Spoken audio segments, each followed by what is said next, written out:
My name is Holly, and this is... I'm Annalisa. And we are here to instruct you on how to make homemade bath bombs. We will be doing things a little different than you might see on the internet and other recipes. We are going to opt out of using essential oils because of allergies, and we are going to just use soap coloring to color. We've made ahead one batch in one color, and now we're going to show you how to make another batch. That way when we make our bath bombs, we can have stripes in our bath bombs. So you're going to need tools. The tools, you'll need a couple of bowls, a whisk, tablespoon, teaspoon, and a spatula.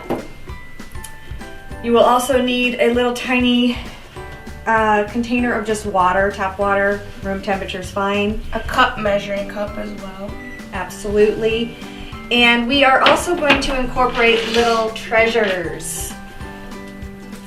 And Lisa can tell you about that. These are Pokemon, so that you have a little surprise when your bath bomb goes in the water, and then you get a little prize out. Yeah.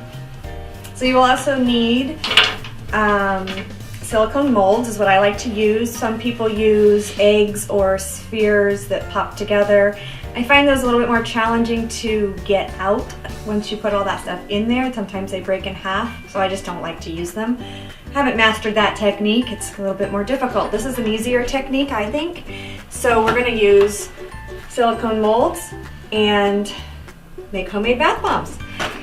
You will need, as well as all these tools, your dry ingredients and your wet ingredients. I showed you one of your wet ingredients already, which was a little bit of water. This is way more water than you'll need, but I like to have it handy. You will also need your coloring. You can get these at any craft stores that do in kind of soap making section. You can find them in the soap making section, and it's just dye. The thing I like about soap making dye as opposed to food coloring is food coloring can stain more. So I like to use this. And then dry ingredients we have, Annalisa can tell you. This is Epsom salt. Epsom salt. Maybe I shouldn't have been the only one saying. This is citric acid. And then we have baking soda and cornstarch. Okay. And one other additional, I don't know if you want to call it wet or dry because it's it's an oil. So it's solid at this point. You'll want to take some out, put it in a little container, or you can just nuke your jar, but it will liquefy the whole jar. Nuke it meaning put it in the microwave for about 30 seconds and melt it. You're going to need about 10 tablespoons, I would say, to use in this recipe. We're going to use 8 tablespoons in the recipe, and then we're going to use another couple tablespoons just as on the silicone molds to grease them so that the bath bombs come out of those molds easier. So here is also coconut oil that I like to use. You can also use olive oil, but coconut oil is what I like. So we're going to use that.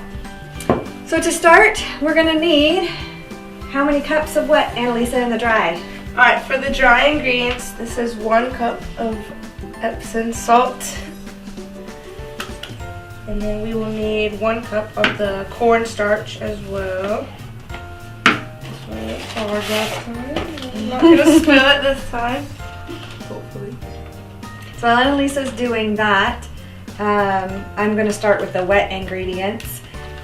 She's going to continue with her dry ingredients. She'll let you know what she has in each step and how much of each one. And I will let you know about the wet ingredients. So the wet ingredients we're going to start out with a teaspoon measure with water, and I'm going to put 4 teaspoons of water in here. I'm going to do 8 tablespoons of the coconut oil, which I put in the microwave, so I'm going to grab those in a second. And then I'm going to do about 40 drops or 50, depending on how bright and dark you want your bath bombs to be. If you want them a little more pastel, use less. If you want them more intense, use more. 5. So I've added 1 cup of Epsom salt and 1 cup of cornstarch, and then you add 1 cup of citric acid, which we found in the last recipe. It's a whole thing of this. And then last for the dry ingredients is 2 cups of baking soda, which we've also found is just this whole box of baking soda. It's 1 pound of it, so just like this. So here's the melted coconut oil, and I'm going to put 8 of these in here.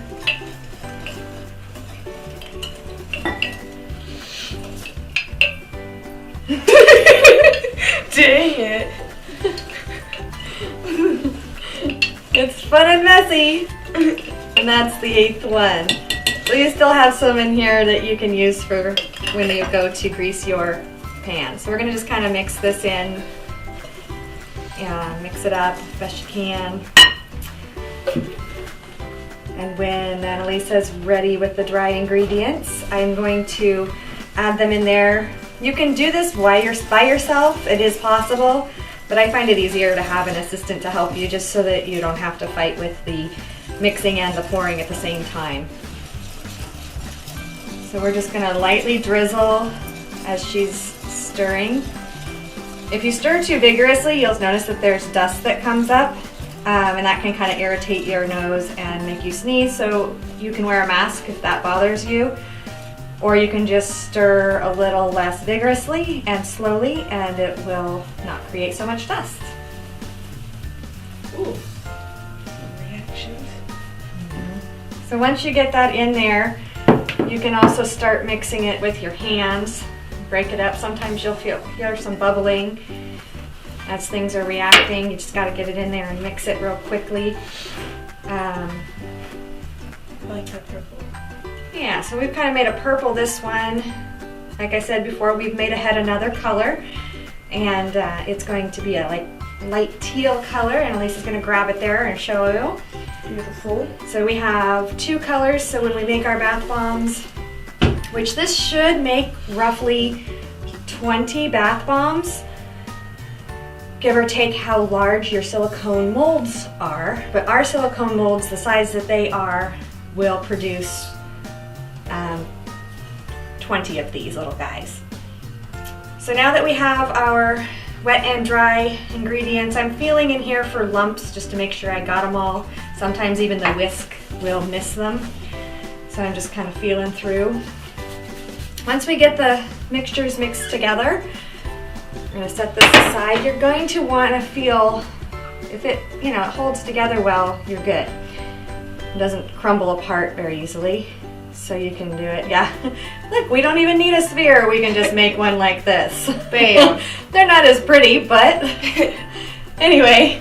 So now we're gonna take our molds and our 2 different colors of stuff. I wanna get that out of the way a little bit so we can see our molds. Did you wanna try the flower mold? Sure. Or the heart mold? And we also have circles and more hearts.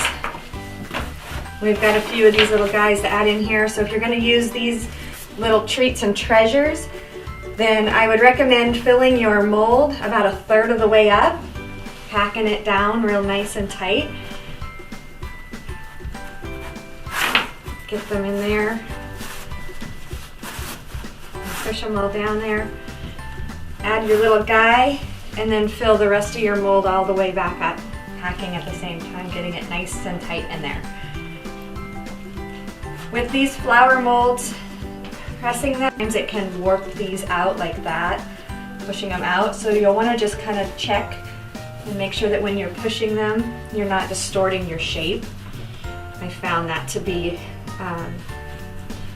a little bit of a problem with those particular molds. The hearts and the circles don't have that issue. They're even easier to use, I think. So we'll get those in there. And pack them in there. I had pre-oiled this one, so I didn't actually show you that step, so I'm going to go back and show you that you should take a little of the oil and oil these up first prior to packing your bath bomb and dry wet ingredient mix in there. So because I pre-oiled these, I had forgotten that step. So that's all you do. You oil them up a little bit and get them ready.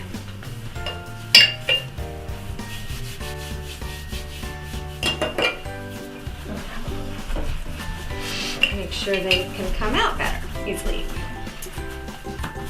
Okay, so I'm gonna keep on keeping on with this. So that one I made all purple. This next one I'm going to do a combination. So I'm gonna put some green down there first, or this teal, light teal.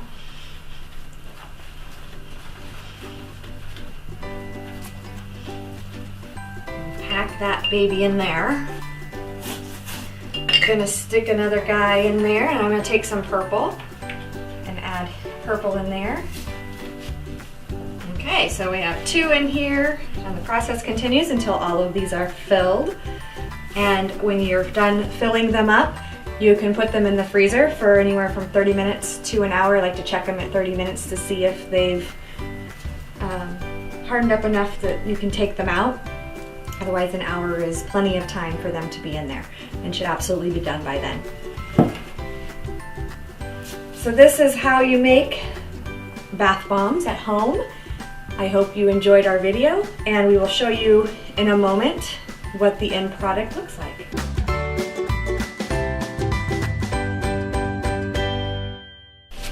So we're taking these out. Some of them will break. I might not have had the mixture just perfect. If that's the case, just throw them back in and do it again. Add a little bit of oil and water back to the mix. When we're done, I'll show you how to do that. But this one came out absolutely perfect. This one's almost perfect, has a little flaky there. But you kind of pull the silicone structure away from the edges a little bit and work these out, because it helps if you turn it over. Looks like the flower mold we tried isn't gonna work as well. It's a little bit softer mold too, and I'm wondering if that has something to do with it. But we'll add a little bit more oil and try again and see if we can't get some improvement from that mold. Sometimes you just gotta work with it a few times. But the ones you don't like, just throw back in, add a little water, a little bit of oil, and try again. So we have our homemade bath bomb. So pretty, Beautiful, smells great. and moisturizes your skin. We don't want them crumbling on the edges, so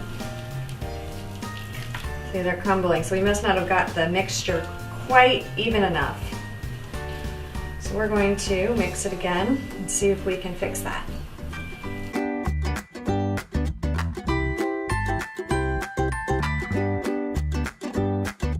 Okay, so welcome back, and we waited after we redid the ones that broke and put them back in. So we've taken them out after about a half an hour to an hour in the freezer again, and it looks like they are working better now. So sometimes, I mean, it's okay, sometimes they fall apart on you, and you just, like I said, throw them back in the thing, break them up, put a little bit more oil and water in there, try again. We're gonna see if this mold came out a little bit better. These were our trickiest mold to work with. Looks like it might not be the best mold to use. Has a lot of, yeah, that one kind of fell apart again. Has a lot of intricate designs in there, and some of these that might be a little tricky to actually use. Well, that one turned out actually quite nice. So I think it just depends. Maybe one little dry spot here or there. See if we can get these out intact. This is one of the reasons why I like the silicone mold, because you can kind of stretch and pull them to loosen them up. That one turned out nice.